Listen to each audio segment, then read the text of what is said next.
Ia menikah demi keluarga, tapi malam pertamanya membuka pintu menuju neraka. Suami yang tampak sempurna menyimpan rahasia gelap. Dan cinta masa lalunya datang kembali, membawa takdir berdarah di balik kemewahan. Inilah kisah tentang cinta, harta, dan pengkhianatan yang berujung maut.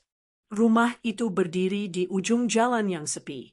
Ket dindingnya mulai pudar, jendela kayunya berderit setiap kali angin malam menyusup lewat celah kecil. Di dalamnya, keheningan terasa berat, seperti menyimpan rahasia yang tak ingin diungkap siapapun. Di sudut ruang tamu, seorang gadis bernama Nadia duduk diam di kursi rotan tua. Matanya kosong menatap lantai, seolah tengah berbicara dengan masa depan yang samar.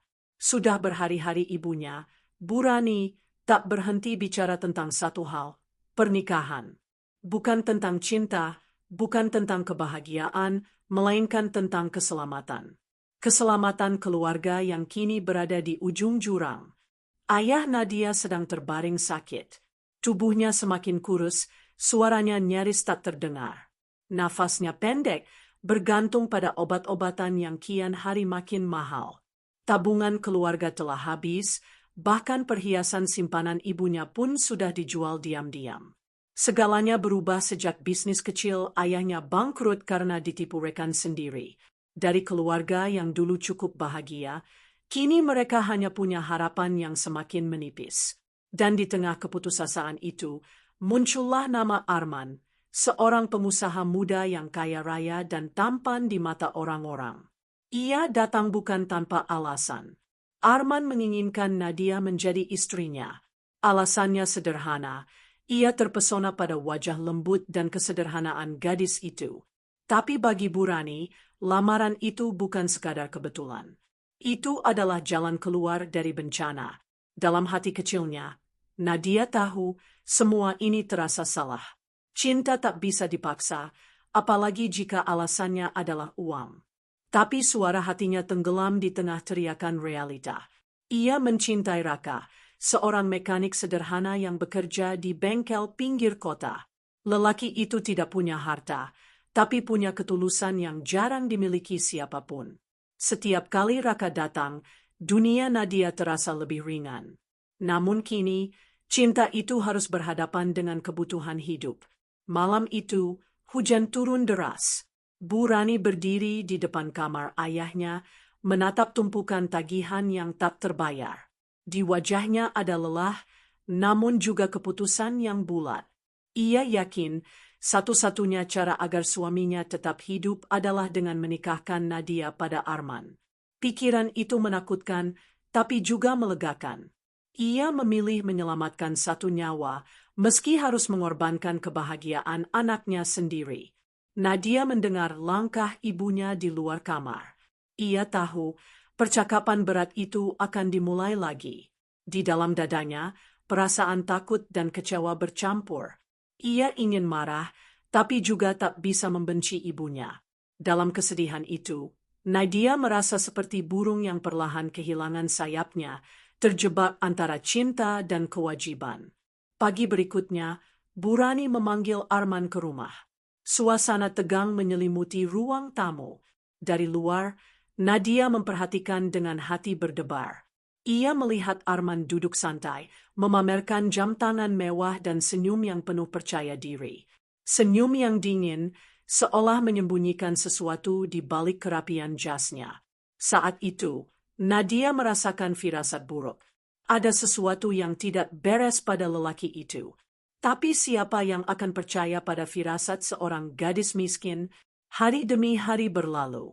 Bu Rani mulai menyiapkan segala hal untuk lamaran.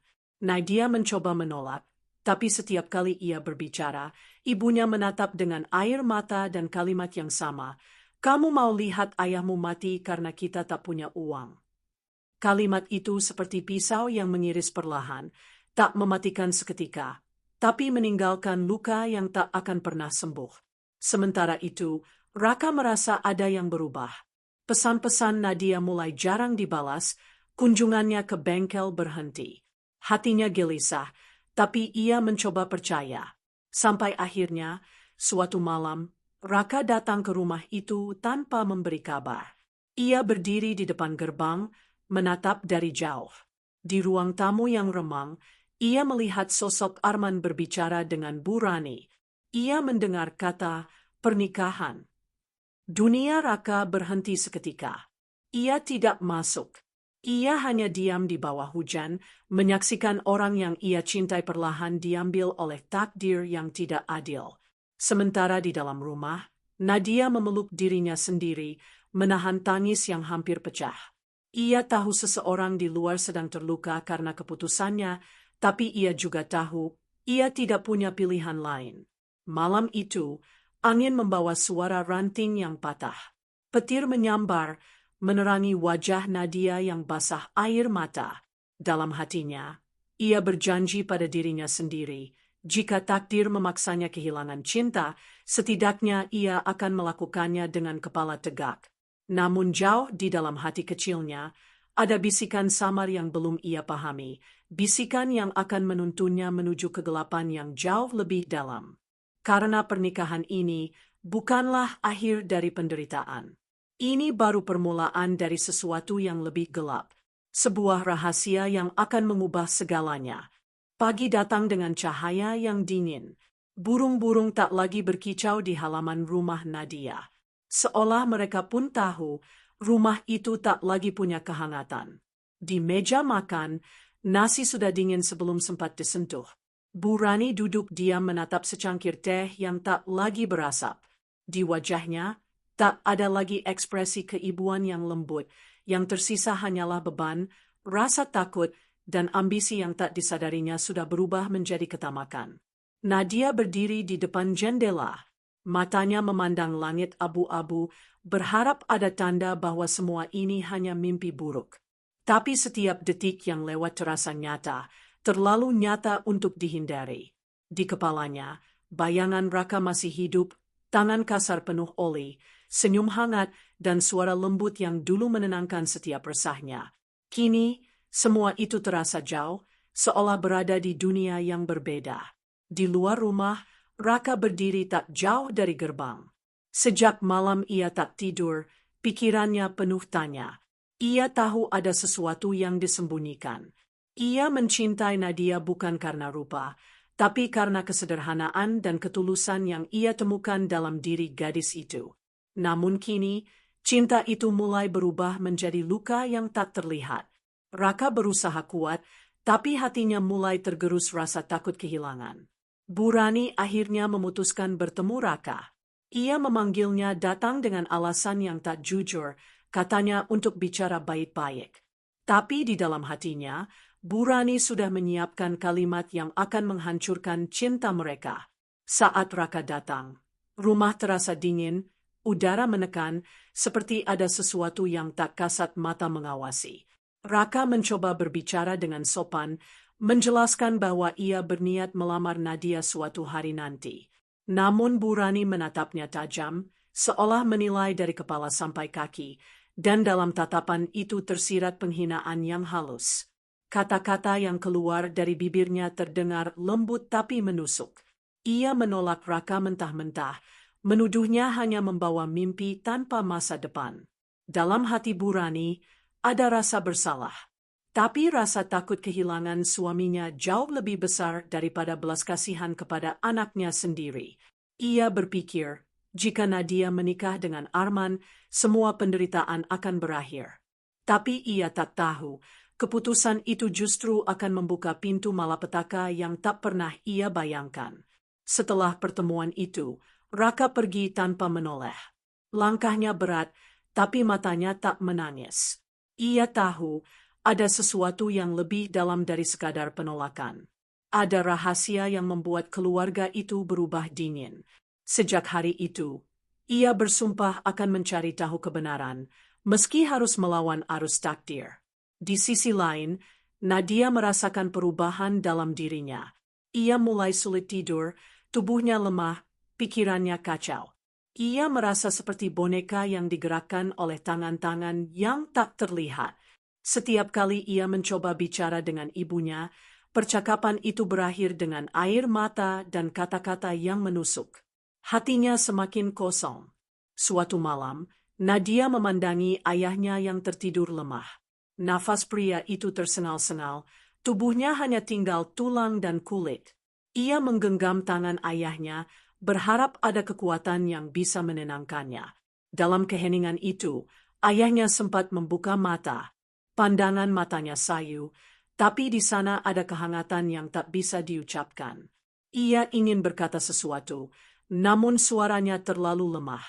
Hanya satu kalimat yang sempat terdengar, pesan terakhir yang akan menghantui Nadia untuk waktu yang lama, jangan korbankan hidupmu, nak. Setelah itu, ayahnya kembali tertidur, seolah kelelahan melawan takdir yang kejam.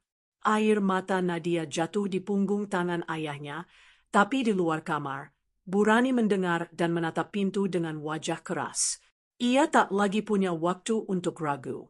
Ia telah menerima lamaran Arman tanpa sepengetahuan Nadia. Keesokan harinya, rumah itu berubah ramai. Orang-orang datang membawa hantaran, bunga, dan ucapan selamat. Nadia terkejut, tubuhnya gemetar ketika mengetahui bahwa ibunya telah membuat keputusan tanpa izin darinya. Tapi penyesalan sudah tak berguna. Semua mata tertuju padanya, seolah tak ada pilihan lain selain menuruti. Dalam diam, Nadia menatap cincin yang disodorkan kepadanya. Cincin yang berkilau tapi terasa dingin di kulitnya. Ia tahu hidupnya tidak akan sama lagi. Di luar sana, Raka menyaksikan semuanya dari kejauhan, hujan turun lagi, membasahi wajahnya yang pucat. Tidak ada amarah, hanya luka yang menua dalam diam. Dan malam itu, sesuatu berubah di dalam diri Nadia. Ia mulai merasakan ketakutan yang aneh. Seperti ada bayangan yang mengikuti setiap langkahnya, sesuatu yang bukan hanya berasal dari rasa bersalah, tapi dari firasat buruk yang tak bisa ia pahami. Karena di balik senyum ramah Arman dan kekayaan yang menjanjikan itu, ada sesuatu yang gelap, sesuatu yang bersembunyi di balik pintu masa lalu. Dan tanpa ia sadari, pernikahan yang dipaksakan itu bukanlah penyelamat, melainkan awal dari sebuah jebakan yang tak bisa ia hindari. Di langit malam yang gelap, satu cahaya kilat menyambar, menerangi wajah Nadia yang menatap hampa. Hujan mulai turun, dan suara petir bergema seolah menjadi tanda, cinta yang tidak direstui itu akan berujung pada tragedi yang tak seorang pun siap menghadapi. Hari itu datang lebih cepat dari yang diinginkan siapapun. Udara di rumah Nadia terasa berat, seolah setiap hembus napas membawa beban yang tak terlihat. Langit mendung, angin berhembus membawa aroma tanah basah yang menenangkan bagi sebagian orang, tapi tidak bagi Nadia. Baginya, bau itu seperti tanda perpisahan. Perpisahan dengan kebebasan, dan mungkin dengan dirinya sendiri. Di ruang tamu, gaun putih sudah tergantung rapi di gantungan. Kainnya berkilau lembut. Namun bagi Nadia, gaun itu bukan simbol keindahan, melainkan rantai halus yang membelit perlahan tanpa ampun.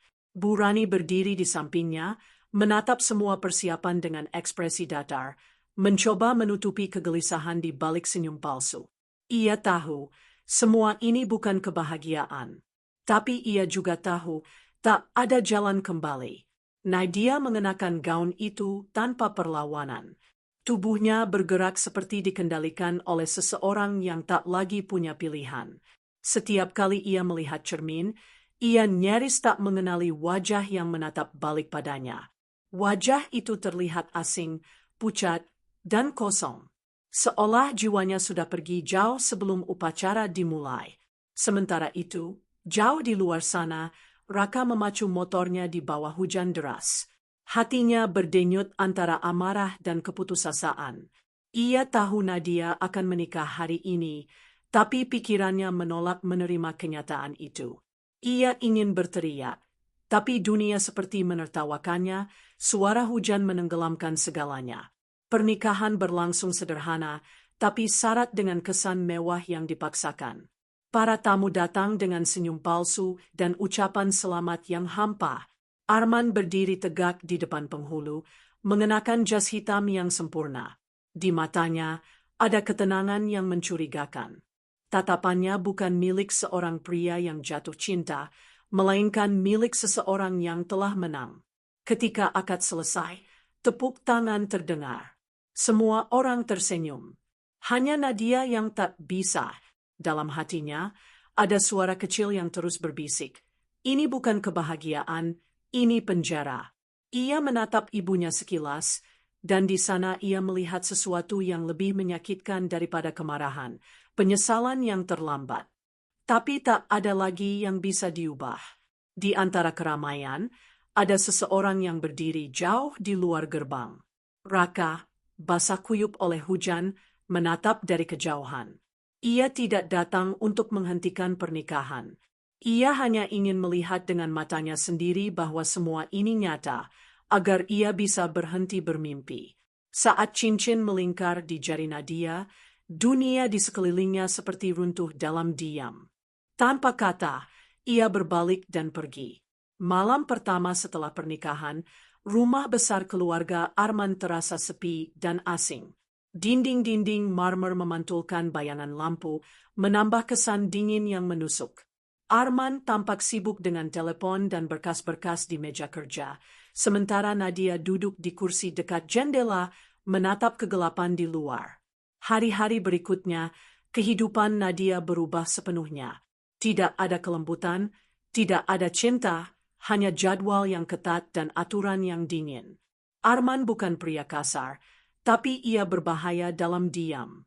Setiap kata yang diucapkannya mengandung tekanan halus, membuat Nadia merasa kecil dan tak berharga. Rumah megah itu seperti istana tanpa jiwa, penuh kemewahan tapi tanpa kehangatan manusia. Di pagi hari, Arman berangkat sebelum matahari terbit. Di malam hari, ia pulang larut, membawa aroma parfum asing dan sisa stres yang tak pernah diceritakan. Nadia mencoba bersabar, mencoba memahami, tapi makin lama ia sadar, Arman bukanlah penyelamat yang dijanjikan ibunya.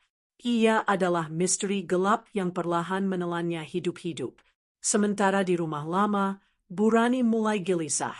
Kabar tentang bisnis Arman yang berhubungan dengan transaksi gelap mulai beredar di lingkungan sekitar.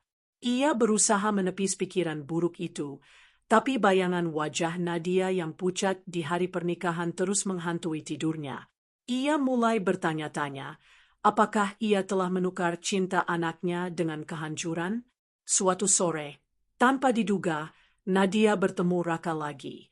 Mereka tidak berbicara. Dunia seolah berhenti ketika pandangan mereka bertemu di tempat parkir sebuah bengkel besar. Raka kini bekerja di sana dengan posisi lebih tinggi dari sebelumnya. Ironisnya, bengkel itu adalah salah satu mitra bisnis Arman. Dunia mempertemukan mereka bukan untuk bersatu, tapi untuk menyiksa dengan kenangan. Nadia berpura-pura tenang, tapi dalam hatinya ada perasaan yang tak bisa ia redam. Raka masih memandangnya dengan cara yang sama, lembut tapi penuh luka.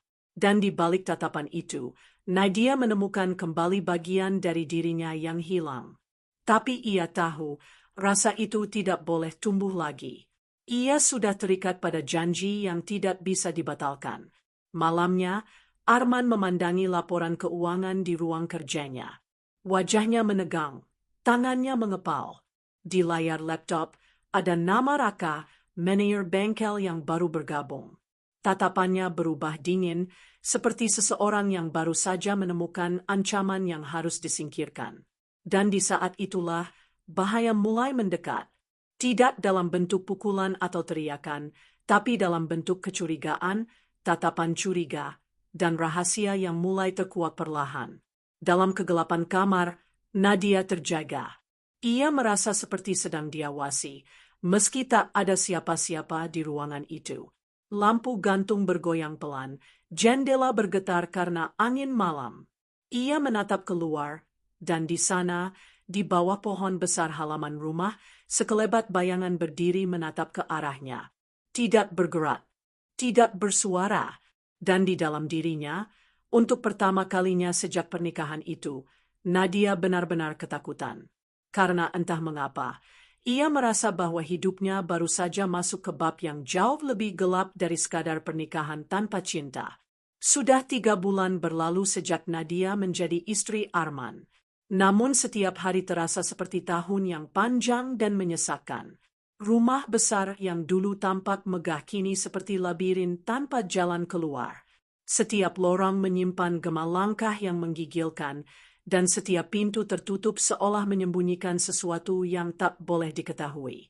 Arman semakin jarang pulang. Ketika ia datang, suasana rumah justru terasa lebih dingin. Tak ada kasih sayang, tak ada tawa, hanya suara pintu, langkah sepatu, dan aroma parfum mahal yang tak pernah sama. Nadia mulai bertanya-tanya, berapa banyak rahasia yang disembunyikan pria itu di balik jas rapi dan senyumnya yang selalu terukur.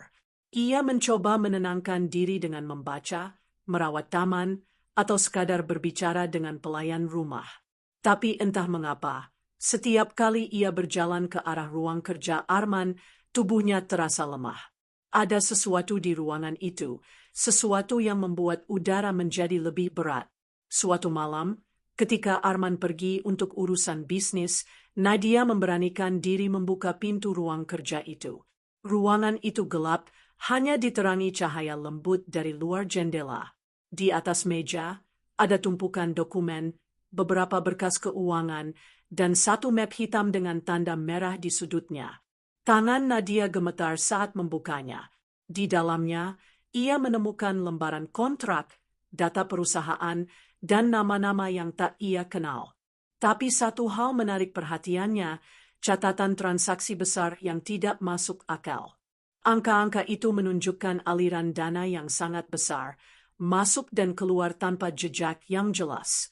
Dan di bagian bawah tertera tanda tangan Arman. Jantung Nadia berdetak keras.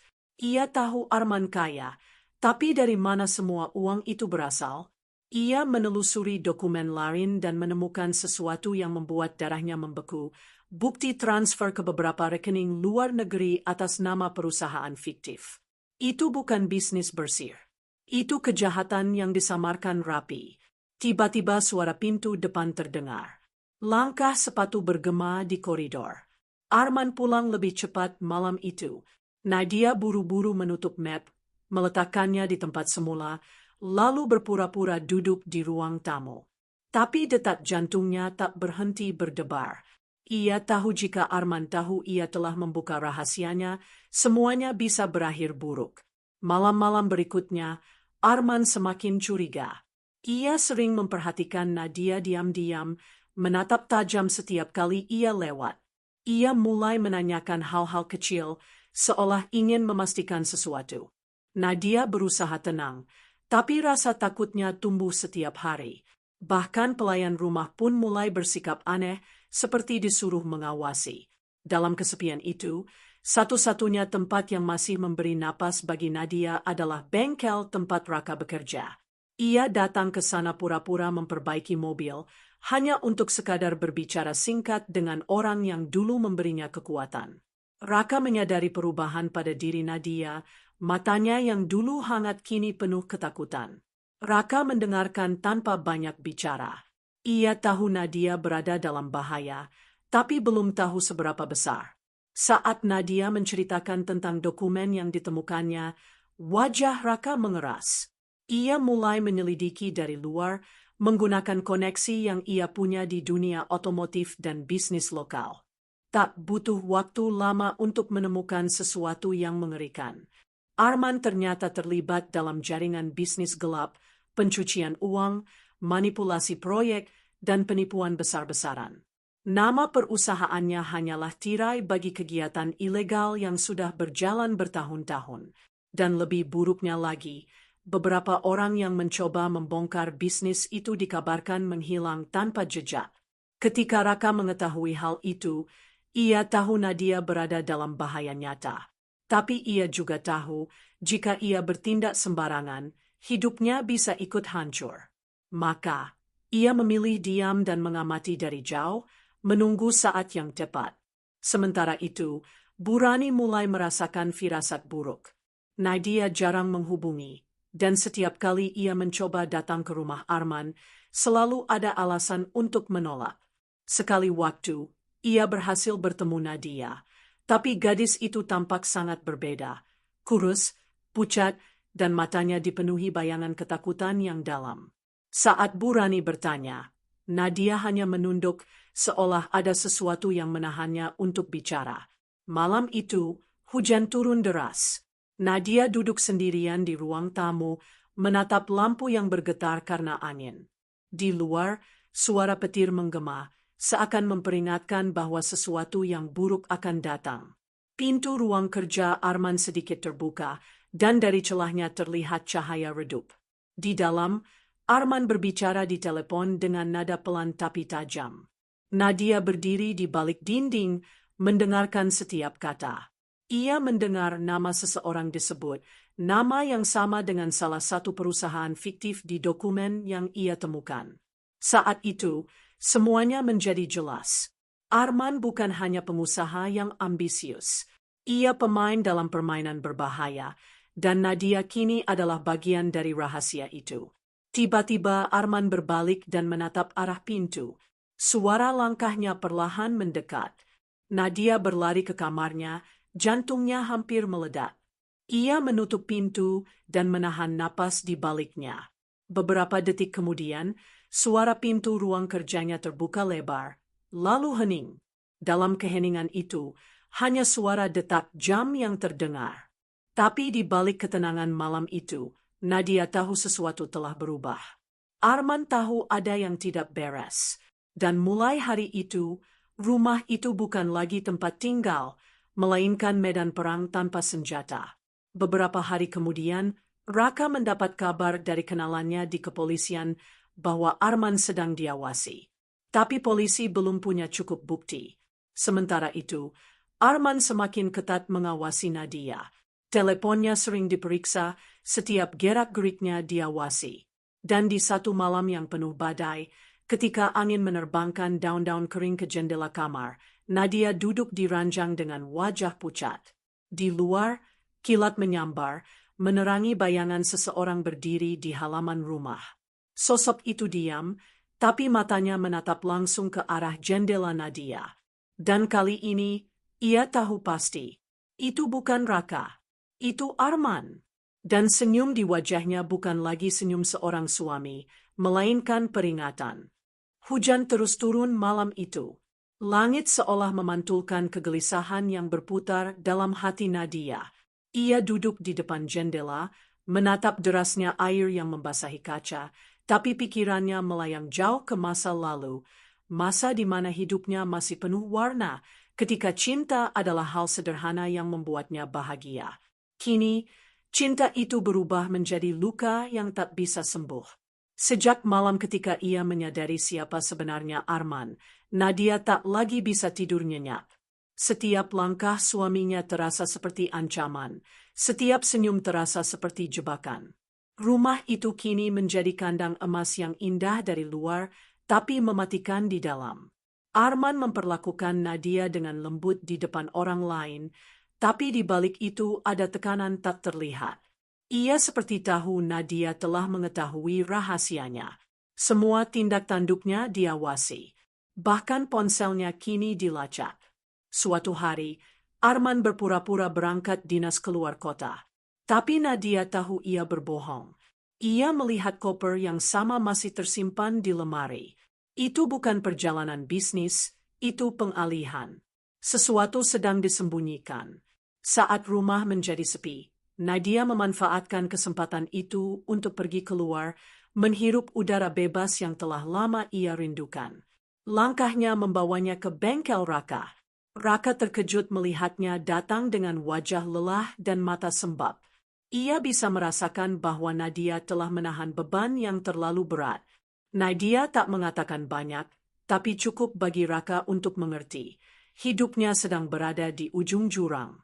Dalam diam, Raka bersumpah tak akan membiarkan perempuan itu hancur sendirian.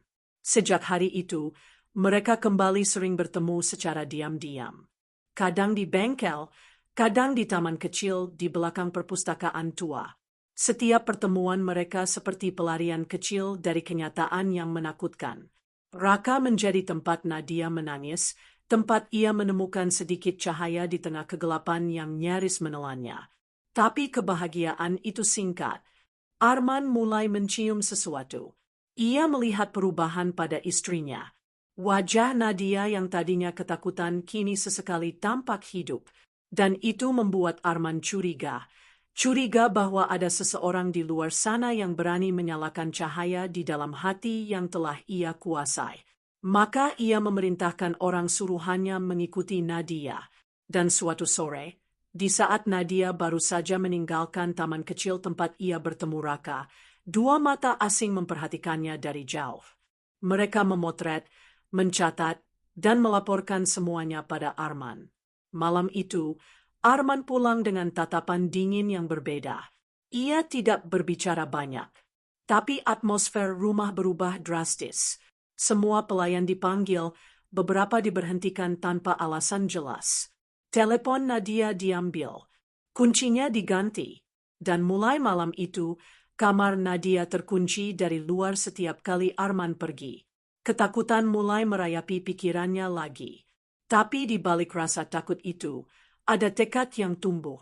Jika ia tidak melawan, ia akan hilang, seperti orang-orang lain yang mungkin telah menjadi korban Arman. Sementara itu, Raka yang menyadari Nadia tak bisa dihubungi, mulai gelisah.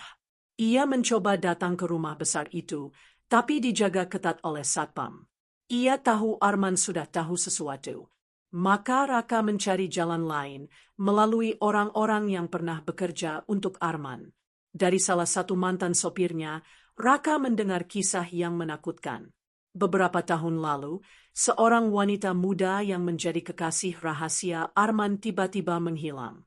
Polisi tak pernah menemukan jejaknya, tapi semua orang di rumah itu tahu. Perempuan itu tahu terlalu banyak. Mendengar itu, darah Raka berdesir.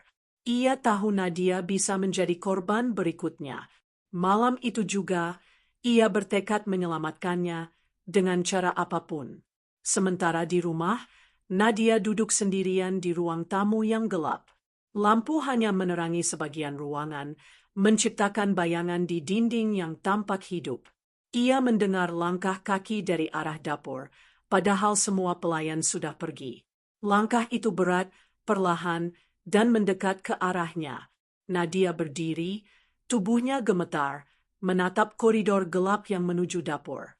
Tapi yang muncul bukan Arman, melainkan seorang laki-laki asing dengan jas hitam, wajahnya datar, tanpa ekspresi.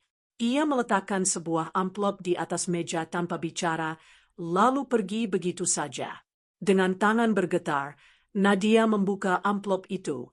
Di dalamnya ada foto-foto dirinya bersama Raka di taman, di bengkel, bahkan saat mereka berbicara di sudut jalan. Di bawahnya, ada secarik kertas kecil bertuliskan satu kalimat pendek. Aku tahu segalanya. Saat itu juga, Nadia merasakan hawa dingin menembus tulangnya. Ia tahu permainan telah berubah. Arman tidak akan membiarkannya lepas kali ini. Malam kian larut, tapi matanya tak bisa terpejam. Di luar, hujan mulai turun lagi. Dan di tengah suara deras air, Nadia mendengar suara mesin mobil berhenti di depan rumah. Ia berlari ke jendela. Sebuah mobil hitam berhenti di gerbang. Dari dalam, Arman keluar dengan wajah tanpa senyum. Tangannya membawa sesuatu. Bukan koper, bukan berkas, tapi tas kecil yang sudah ia kenal. Tas itu miliknya, tas yang tadi siang ia sembunyikan di balik lemari kamar. Dan dari balik kaca, Arman menatap langsung ke arahnya. Tatapan itu tajam, menusuk, dan penuh peringatan. Nadia tahu malam ini akan ada konfrontasi. Dan mungkin malam ini adalah awal dari akhir segalanya. Malam itu datang dengan sunyi yang ganjil. Tidak ada suara jangkrik, tidak ada angin yang berbisik di antara pepohonan. Hanya keheningan yang menekan, seperti dunia menahan napas menunggu sesuatu yang akan pecah. Nadia duduk di kamar, matanya menatap pintu yang kini terkunci dari luar. Di luar, langkah Arman terdengar perlahan. Ritmenya teratur, seperti detak jam yang menghitung waktu menuju akhir. Ia tahu Arman tahu segalanya. Foto-foto itu bukan sekadar ancaman. Itu peringatan bahwa tak ada lagi tempat untuk bersembunyi. Arman masuk tanpa mengetuk. Wajahnya tenang, terlalu tenang untuk seseorang yang baru saja menemukan pengkhianatan. Di tangannya, ia membawa amplop berisi foto-foto itu. Ia meletakkannya di meja, lalu berdiri diam, menatap wajah istrinya seperti seseorang yang menilai harga sebuah barang sebelum memutuskan untuk membuangnya. Ia tidak bicara, tapi tatapannya cukup untuk membuat Nadia tahu semua yang ia sembunyikan sudah berakhir. Udara di kamar itu terasa menipis. Dada Nadia sesak, matanya berkaca, tapi air matanya tak bisa keluar. Ia terlalu takut bahkan untuk menangis. Beberapa menit kemudian, Arman meninggalkan kamar tanpa suara. Tapi Nadia tahu, itu bukan tanda pengampunan. Itu hanya ketenangan sebelum badai datang menghancurkan segalanya. Ketika malam semakin larut, Nadia mendengar suara dari bawah, suara pintu dibuka, lalu langkah kaki yang lebih berat. Ia menatap jam di dinding, hampir pukul 12. Di tengah rasa panik, pikirannya hanya satu. Ia harus keluar malam ini atau segalanya akan berakhir. Ia mencari sesuatu untuk membuka kunci dan setelah beberapa saat berhasil mencongkel pintu dengan peniti logam dari meja rias. Dengan napas tertahan, ia keluar ke koridor. Rumah itu gelap, hanya cahaya rembulan yang masuk dari jendela besar di lantai 2. Tangannya gemetar saat ia menuruni tangga pelan-pelan. Di ruang tamu, cahaya redup lampu meja menyala. Di sana, di kursi panjang, Arman duduk menatap lurus ke arahnya. Ia sudah menunggu. Nadia terpaku. Tubuhnya membeku seperti patung. Arman mengangkat tangannya perlahan, lalu menunjuk ke arah sofa di depannya seolah menyuruh duduk. Tapi Nadia tak bergerak. Dalam sorot matanya, ada sesuatu yang berbeda malam itu, bukan hanya kemarahan, tapi juga kesedihan yang dalam, seolah ia tahu semua ini tidak bisa lagi diperbaiki. Ia berkata dengan suara rendah, nyaris tak terdengar, kalimat yang lebih menusuk daripada teriakan. Tidak ada yang bisa keluar tanpa izin dari rumah ini. Dan kalimat itu menjadi gema yang berputar di kepala Nadia, bahkan ketika Arman berjalan ke arah dapur dan menghilang. Ia sadar, inilah waktunya. Ia berlari keluar, menuju pintu utama, tapi terkunci. Jendela-jendela berteralis besi. Tidak ada celah, tidak ada harapan. Namun tiba-tiba, dari halaman belakang, terdengar suara mesin motor. Suara yang sangat ia kenal. Raka, ia datang.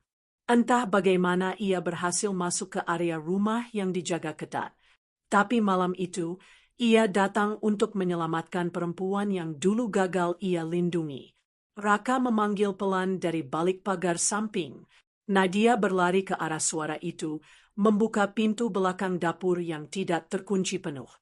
Namun saat mereka hampir bertemu, suara langkah keras terdengar di belakang mereka. Arman muncul dengan wajah gelap, membawa pistol kecil di tangan kanannya. Tatapannya tak lagi manusiawi, bukan karena cemburu, tapi karena rasa memiliki yang berubah menjadi obsesi. Raka berdiri melindungi Nadia. Dua laki-laki itu saling menatap dalam diam, dua dunia yang bertabrakan karena satu cinta yang salah arah. Hujan mulai turun, deras, membasahi lantai marmer yang dingin. Petir menyambar, menerangi wajah mereka yang tegang.